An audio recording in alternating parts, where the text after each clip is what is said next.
I'm Christy. Today I want to talk to you about how to find the best work opportunity. So finding the best job for your loved one with special needs is another topic that's been at the top of my mind these days, since we're starting to look for a real job for AJ, or at least we need to in the very near future.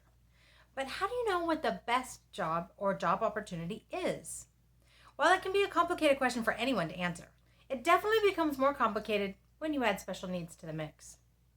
Trying to figure out what the best job looks like for your loved one could potentially be enough to drive you crazy. At least if your mind works anywhere near the way mine does.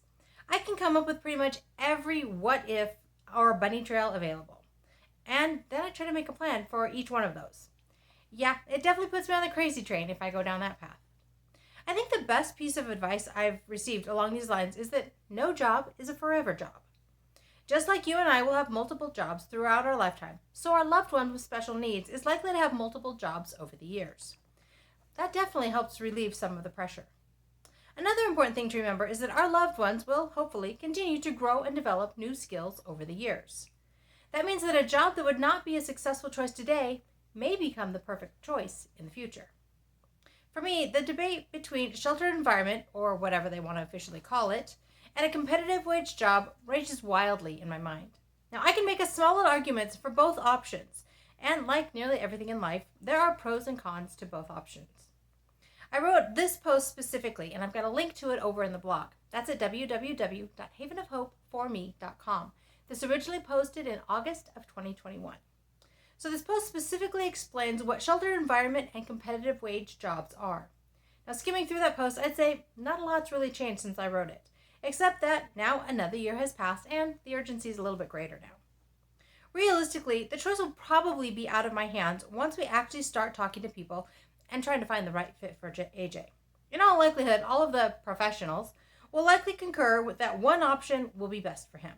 And since I can be convinced either way, I'll probably go along with their recommendation. Now, don't get me wrong, I'm still going to make sure that I agree with what they're saying. And I'll make sure that appropriate accommodations, modifications, and supervision is in place for the best chance of success. I'm finding that I appreciate the reminder that just because he may not be ready for a competitive wage job today or in the next year, that doesn't mean he'll never be ready for one. It may be that he needs a few or maybe quite a few years experience in order to develop the skills necessary to successfully transition to a competitive wage job. Now, if that's the case, I'm perfectly content to find him a sheltered environment that will continue to push him to develop those missing or weak skills so that he can move on in the future. So where does all of this leave us as we begin the job hunt? Honestly, I'm not totally sure. But here are some thoughts that I have that I hope will help all of us through this process. First of all, rely on the input of those who see your loved one in a work environment. Everyone acts differently when they're away from the family. People at work will probably see a different person than the one you see at home. Trust their input. Verify it, but trust it. Trust your gut. Involved parents and caregivers have a pretty good idea of what their loved one is capable of. Now, if what you're being told seems contradictory to what you know of your loved one, then ask for specific, concrete examples to support their points. Now, consider visiting the workplace for yourself to confirm what you're being told. And definitely don't ignore what your gut is telling you, especially if it contradicts what others are saying. Also, be willing to challenge your loved one.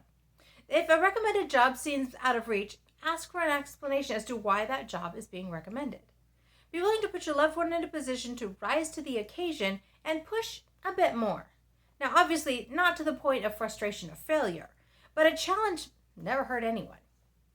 And finally, remember that you can always find another job if this one ends up being unsuccessful.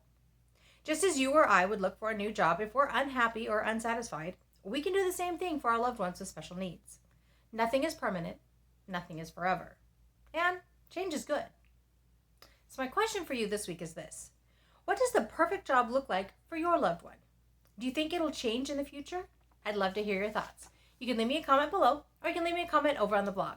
Again, that's at www.havenofhopeforme.com. This originally posted in August of 2021. I'm anticipating the job hunt and looking forward to a positive result so that I can continue to say that life is good and there is never a dull moment.